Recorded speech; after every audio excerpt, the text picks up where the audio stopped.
Olá, eu me chamo Sara Delino, sou mestranda do programa de pós-graduação em Linguística da UFRJ e hoje eu vou falar de ensino de idiomas e linguística, que é especificamente o nome desse mini-curso, ensino de idiomas e linguística, o que as correntes teóricas da linguística podem fazer por nós no ensino de idiomas.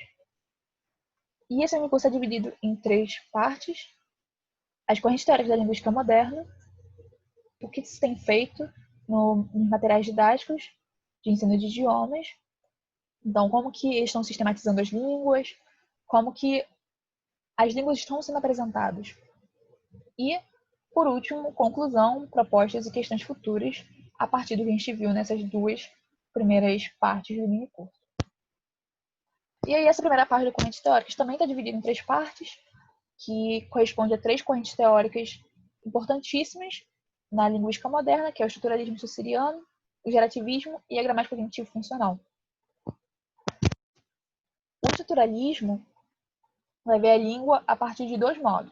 A língua, que é o sistema linguístico de base social, que é utilizado como meio de comunicação pelos membros de uma determinada comunidade. Então, é tudo aquilo que é equivalente a todos os membros daquela comunidade e que funciona sistematicamente. E a fala, que é o uso individual do sistema. Mas para o estruturalismo é muito importante estudar a língua, porque é o que é sistemático, que é o que é, como eu posso dizer, igual para todos os indivíduos. E esse sistema ele tem um funcionamento específico, com elementos específicos. Nesse sistema existe o elemento e esse elemento é o signo. O signo, então, é uma unidade desse sistema linguístico que tem 2 partes. O significante, que é a imagem acústica, por exemplo, se eu falo bala, existe sons específicos que eu junto para formar essa palavra que corresponde a um conceito.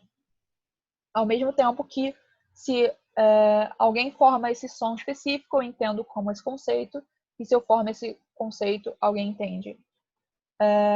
Já abstrai essa imagem acústica. Então, e a segunda parte desse signo é justamente o significado, que é o conceito. E essas 2 partes funcionam juntas, formando o signo linguístico. Mas os signos linguísticos se organizam no sistema linguístico a partir de 2 modos. A partir da relação sintagmática, que é a relação que existe entre os elementos em um mesmo contexto sintático, e a relação paradigmática, que é a relação entre esses signos linguísticos através da sua semelhança e diferença.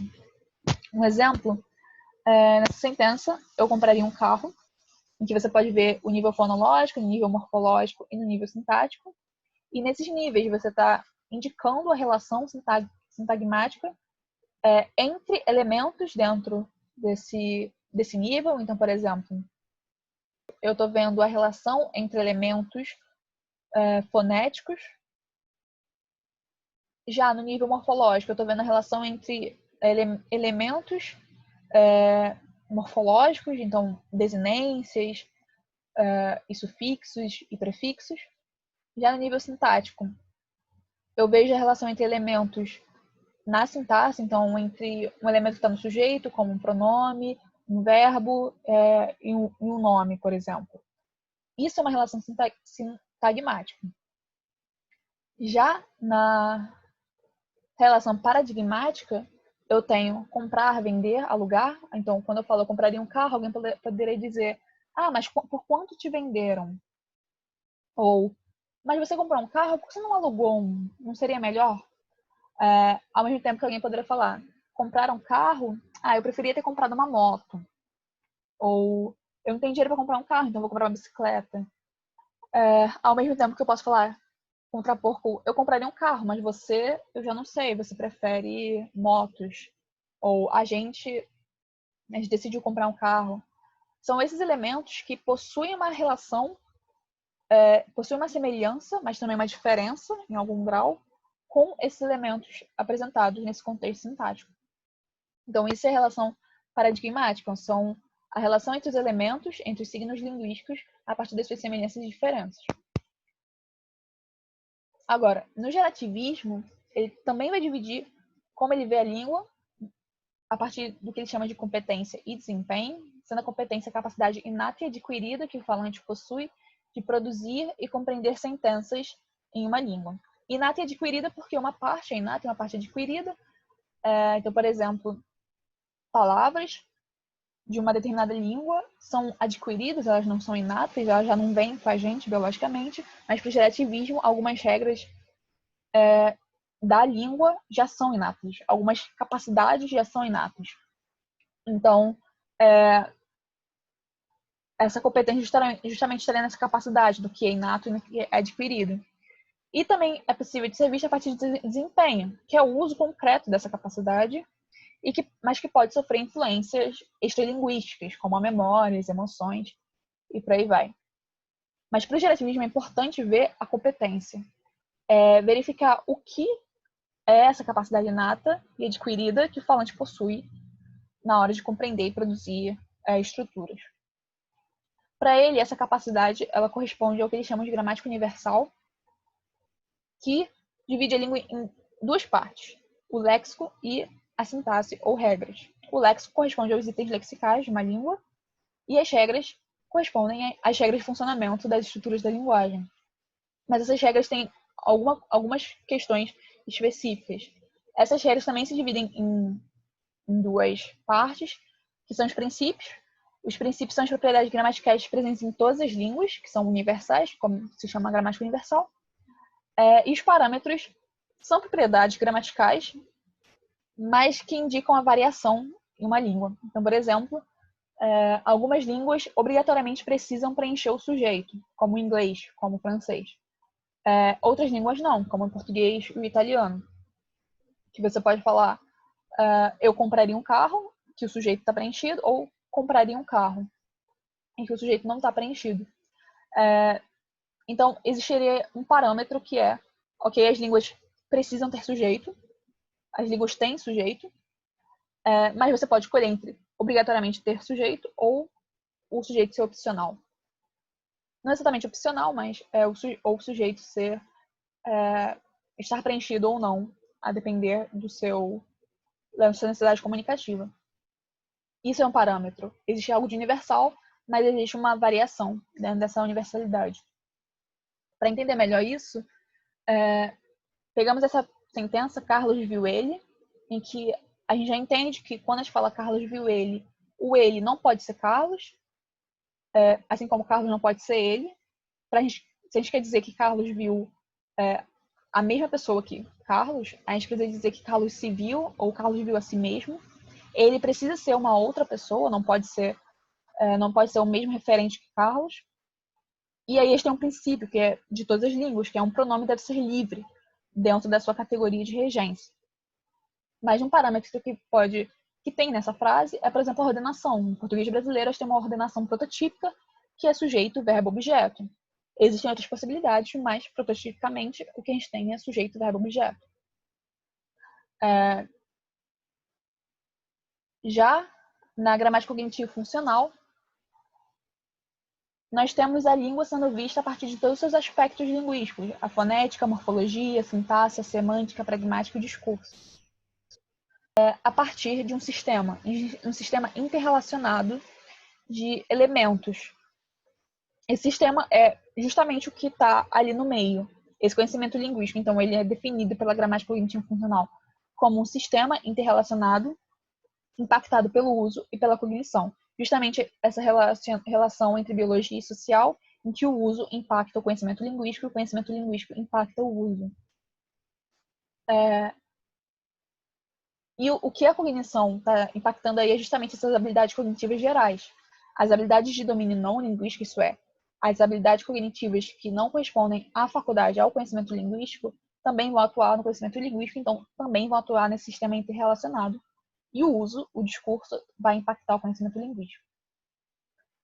Mas o que tem nesse sistema? Os elementos desse sistema são as construções, que são unidades simbólicas de forma e significado.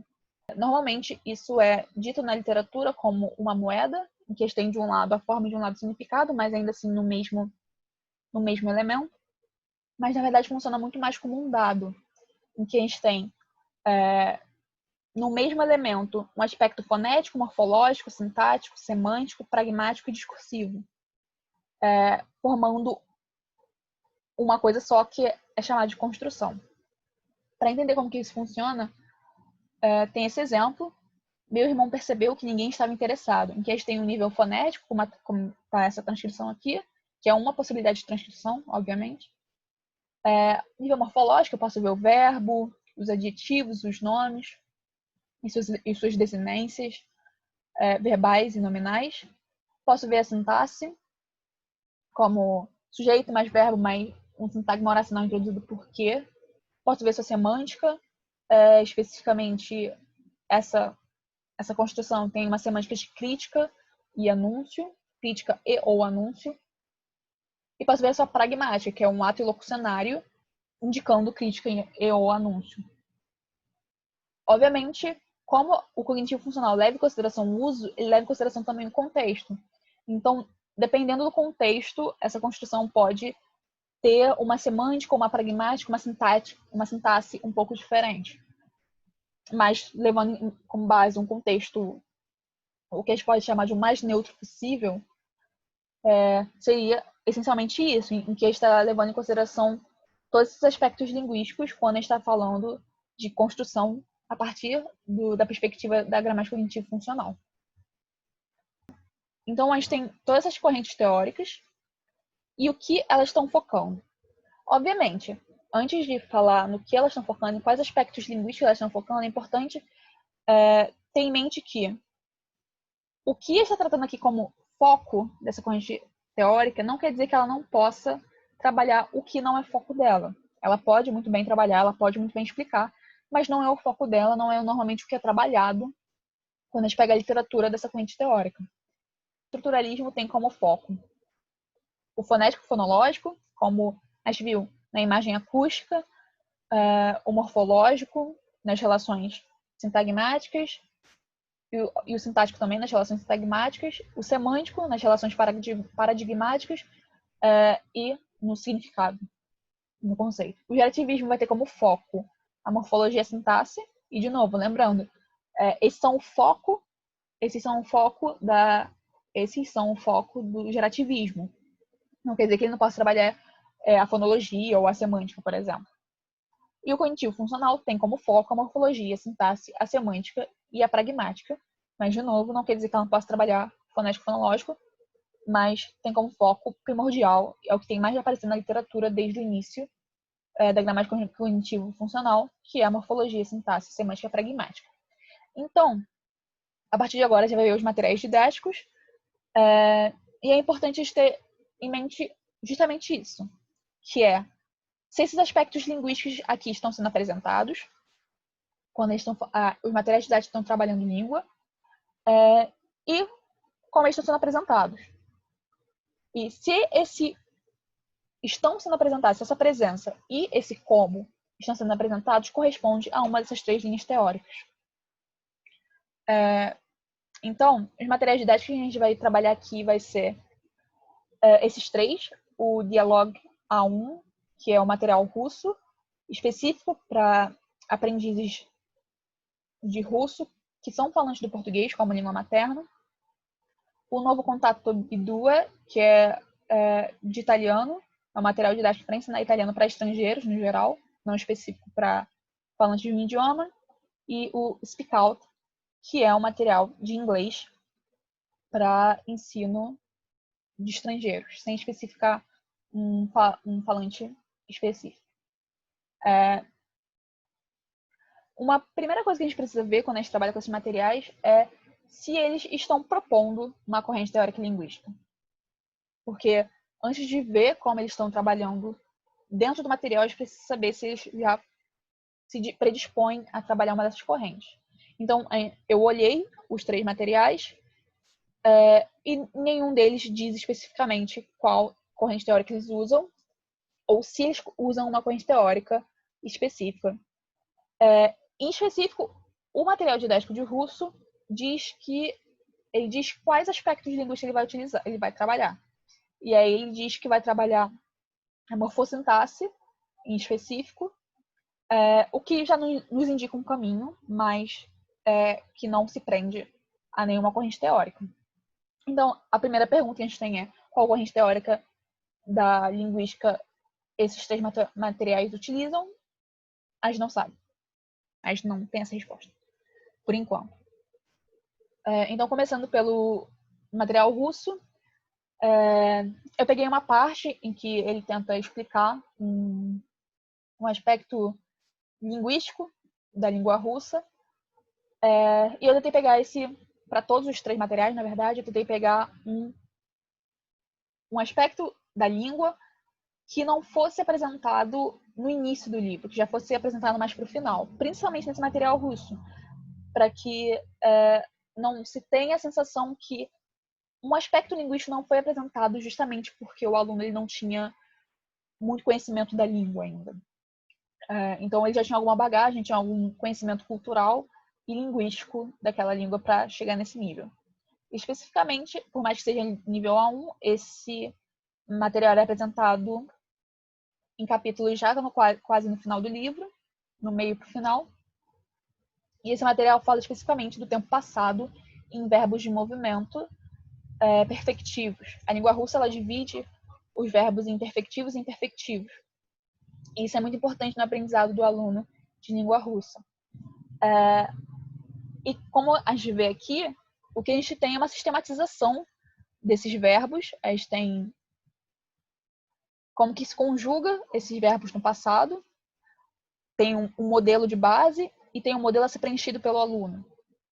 Mas em nenhum momento se diz se tem uma semântica específica. Pode ter sido dito anteriormente, já que pode ser que esses verbos tenham aparecido anteriormente e aí foram identificados quais são os tipos de semântica que cada verbo de movimento desse indica, porque na língua russa existe uma semântica diferente para cada verbo de movimento quanto ao modo como você está se movimentando. E também não indica uma relação sintática. Se, por exemplo, se esses verbos têm uma regência específica, se você utiliza uma preposição específica ou um caso específico. E muito menos indica pragmática ou discurso ou questões fonéticas e fonológicas nesse momento. Então, o que a gente viu nessa parte do diálogo, quanto à explicação desse aspecto linguístico, é que ele está trabalhando sua morfologia para explicar isso. E isso não corresponde a nenhuma linha teórica. Trabalhar só isso não corresponde a nenhuma linha teórica e ao mesmo tempo corresponde a todas as linhas teóricas, porque as três têm como foco a morfologia. Mas deixa a desejar quanto aos outros aspectos que seriam igualmente importantes na hora de se aprender uma língua. Então, indo para o segundo material, que é um material de nível intermediário, que é o material de italiano, que está ensinando, nesse momento, o período hipotético, que são 3, período hipotético da realidade, da possibilidade e da irrealidade ou impossibilidade. E para isso, talvez não dê para ver qual é o tamanho, mas nesse primeiro ele está dando uma sentença e pede para o aluno indicar qual é a frase secundária e qual é a frase principal. Sendo a secundária a condição e a principal a consequência. Então aí ele está, de algum modo, indicando a sintaxe e a semântica. E no exercício seguinte, ele pede que o aluno pegue sentenças apresentadas em um exercício anterior, que não está nessa imagem, e indique de qual semântica corresponde, esses exemplos que o aluno for pegar. E aí ele coloca qual é esse período hipotético, qual é a semântica correspondente a esse período hipotético. Então ele está trabalhando novamente a semântica. Então já são 2 aspectos, a sintaxe e a semântica. E nesse exercício de baixo, ele está pedindo para o aluno sistematizar o funcionamento, a estrutura sintática desses períodos hipotéticos. Isso é apresentado no livro do estudante, nesse novo contato B2. E quando a gente vai para a parte da parte gramatical, a gramática que tem no livro, no finalzinho, que sistematiza todos os aspectos gramaticais vistos no livro, a gente encontra novamente esse período hipotético sendo explicado a partir da forma e também na semântica, já que ele diz que, por exemplo, o período hipotético da realidade é o que apresenta um fato real, no qual a realização é certa. E que você tem uma frase primária, principal, que é a consequência, e a frase secundária, que é a condição. E aí, novamente, ele vai indicando isso, só que agora com os outros períodos hipotéticos. Provavelmente não vai dar para ver, mas ele também trabalha a semântica desses períodos hipotéticos e indica quais são os tempos verbais que devem ser utilizados em cada um. Então, novamente, a gente tem aqui a sintaxe e a semântica. Mas a gente não tem a fonética e a fonologia, a gente não tem a morfologia.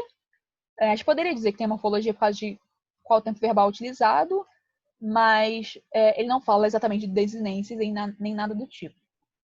E não fala da pragmática, de qual é a pragmática quando se utiliza essas construções.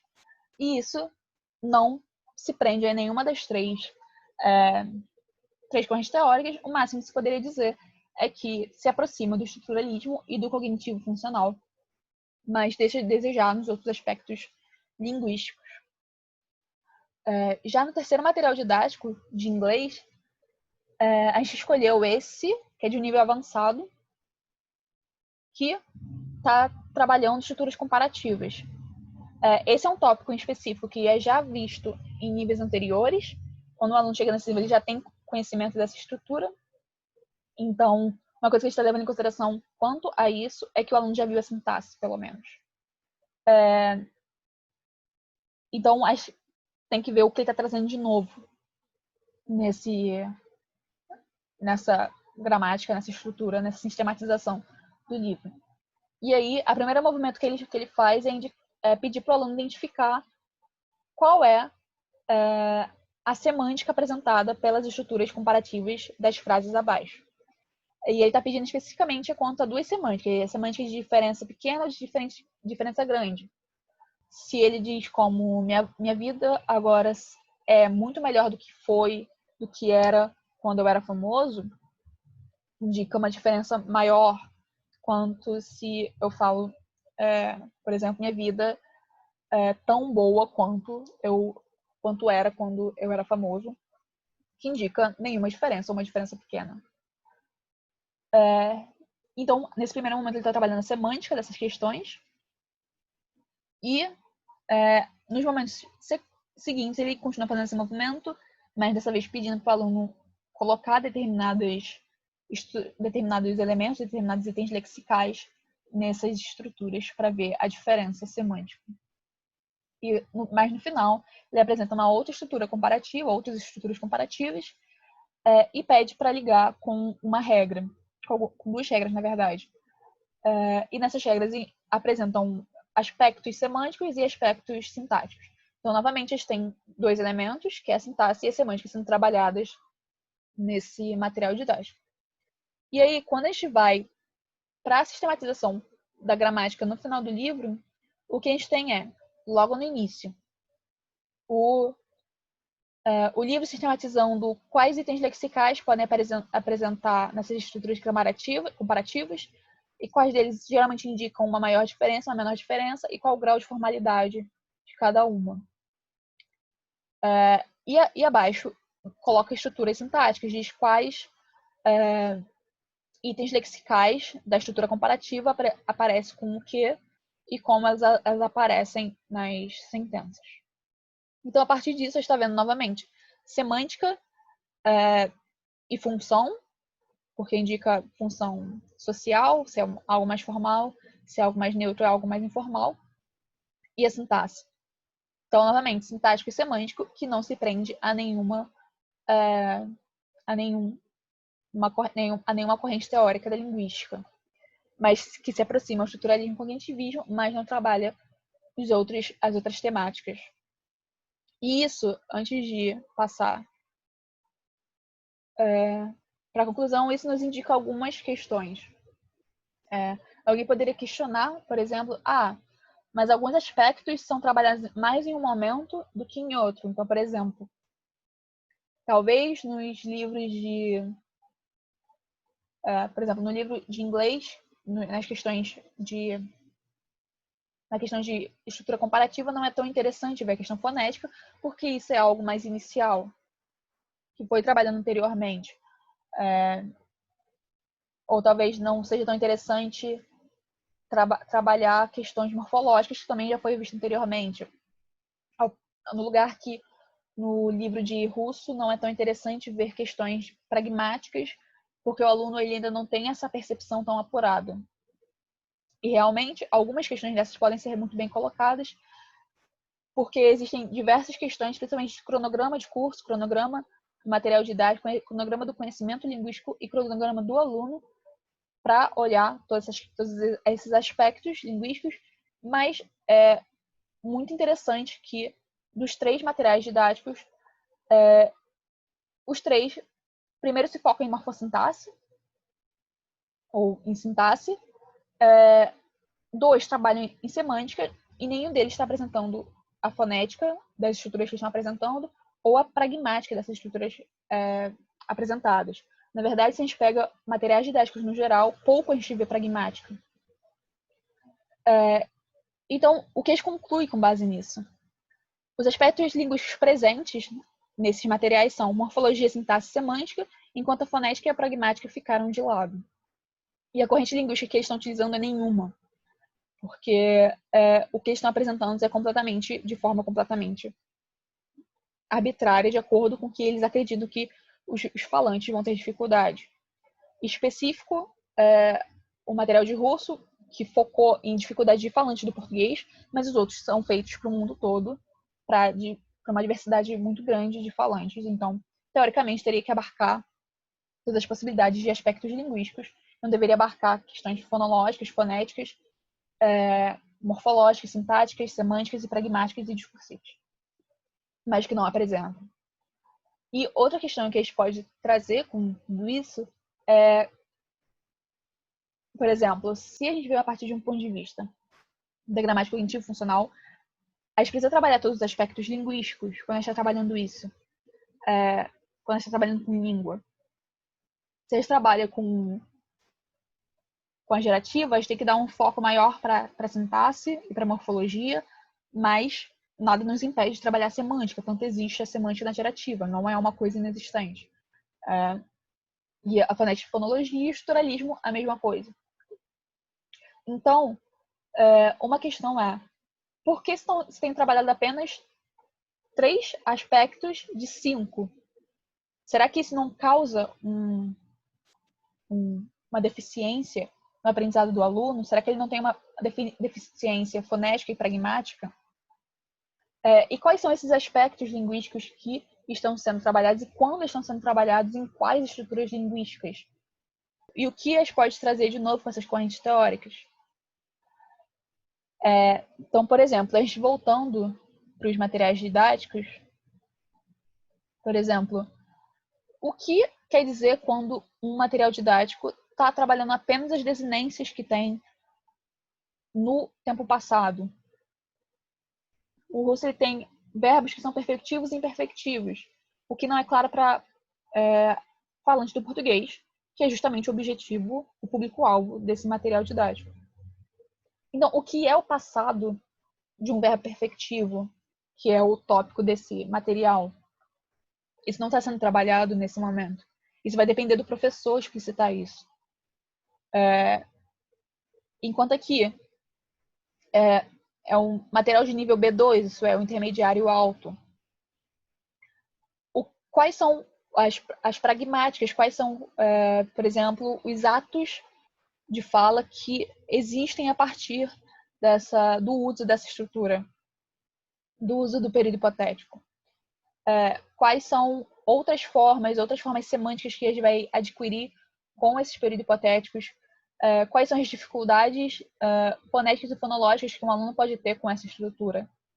Por exemplo, porque quando a gente fala de estrutura fonética e fonológica, a gente pode pensar muito de pronúncia de uma palavra, pronúncia de uma sentença, mas também de entoação de fala, de cadência de fala. Será que a cadência de fala é diferente nessa estrutura? Será que não tem algo para ser visto aí, que não está sendo trabalhado no material didático, que pode ser uma coisa que vai diferenciar um aluno que teve conhecimento a essa cadência de fala ou a essa questão pragmática de um aluno que não teve. E, por último, no inglês,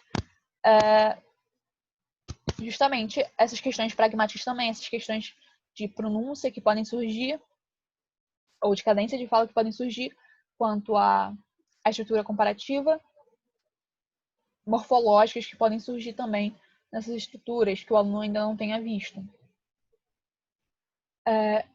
Então, propostas que a gente pode obter a partir disso.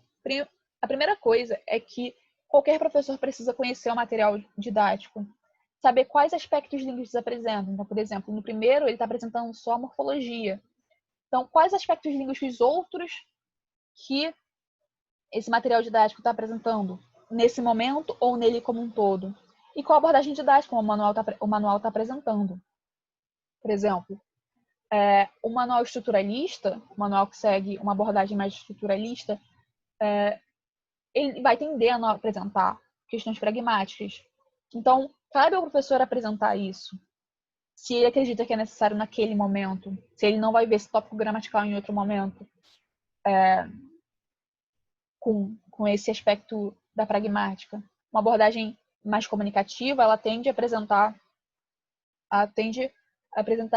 mais a semântica, mais a sintaxe. Então, cabe ao professor delinear com os outros aspectos linguísticos. Então, é necessário conhecer o material didático. A segunda proposta é treinar professores e instrutores. É muito comum que se forme e se treine professores e instrutores apenas na abordagem didática do curso ou da formação deles. Mas é tão importante que professores e instrutores de idiomas conheçam a corrente teórica da linguística, para que eles saibam por que eles estão explicando daquele jeito, o que estão deixando de lado quando explicam daquele jeito, por exemplo, só seguindo a sintaxe, só seguindo a morfologia, e quais são os conhecimentos, quais são os aspectos linguísticos que um aluno precisa ter para conhecer uma língua, para saber uma língua. E como esses aspectos linguísticos podem ser explicados de acordo com as diferentes correntes teóricas.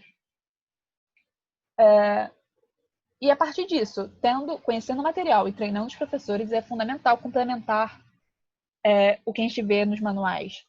Então, complementar com outros materiais esses aspectos linguísticos que não são trabalhados no manual de acordo com o nível e o cronograma do curso e do aluno. Então, se no nível ainda não é tão interessante ver a pragmática e o aluno vai ter outro momento oportuno para ver a pragmática, talvez seja mais oportuno deixar isso para um momento posterior.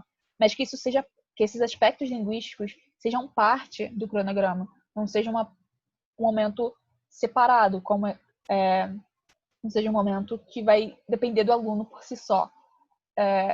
Porque a gente viu material de 3 níveis e nos 3 níveis eles não apresentaram alguns aspectos linguísticos, por mais que a gente não tenha visto todo o material junto. Mas é interessante que esses aspectos linguísticos sejam explicados durante o percurso do aluno no aprendizado formal daquele idioma. E também se essa explicação, se esses aspectos linguísticos estão seguindo alguma teoria, estão seguindo o que se tem feito na ciência da linguística. O quarto ponto, então, a partir disso tudo, é montar um material didático que leve em consideração também as correntes teóricas da linguística, porque está em falta, pelo visto. Então, montar um material didático que leve em consideração as correntes teóricas, não apenas as abordagens didáticas, o que a linguística aplicada tem feito exaustivamente, mas também o que a linguística tem feito. Então, fazer um material didático que explique do ponto de vista do gerativismo, que explique do ponto de vista de gramática e construções, para que um aluno ele tenha, então, um aprendizado de língua que corresponda ao que os estudos de língua estão descrevendo e sistematizando. E, por fim, procurar por corrente teórica. Uma coisa que pode surgir quando a gente viu a questão de que os materiais didáticos não estavam apresentando nenhum aspecto linguístico, de uma corrente teórica linguística em específico, é que isso pode levantar 3 questões. É que eles estão utilizando alguma corrente teórica e simplesmente decidiram não explicitar. O segundo é que estão utilizando todas as correntes teóricas e simplesmente não decidiram explicitar. E a terceira é que não estão utilizando nenhuma corrente teórica e, por isso, não explicitaram. Independente de qual você acredite que seja a resposta e de qual seja a resposta por parte das editoras desses manuais que a gente trabalhou aqui, é importante a gente entender que existe um motivo pelo qual não está sendo explicitado. As pessoas não procuram por isso quando elas procuram um manual didático. Por mais que elas procurem saber quais aspectos linguísticos estão trabalhando, elas não procuram saber se aquele manual didático corresponde a pesquisas linguísticas efetivas, a pesquisas seguindo uma corrente teórica linguística que vem como a mais adequada ou não como a menos adequada. Então, algo que precisa ser feito é procurar por corrente teórica quando estivermos procurando por materiais didáticos e reivindicar que as editoras e as equipes levem em consideração também e explicitem essa consideração que eles estão dando com as correntes teóricas. Eu acho que esses são só 5 pontos para começar a pensar as correntes teóricas da linguística no âmbito do material didático de ensino de idiomas.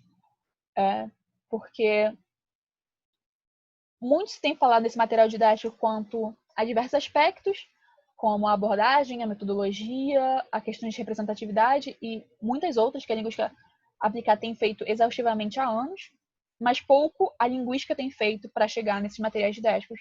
E a explicação da língua, a descrição da língua para o ensino tem ficado de lado porque a linguística não tem conseguido chegar nesse lugar. Então, é muito importante que tanto linguistas quanto professores de idiomas conheçam esse material, treinem professores e instrutores de idiomas, complementem com o que é conhecido já na literatura da linguística, quanto aos diversos aspectos linguísticos, e montem materiais e procurem por corrente teórica quando estiverem no manual didático.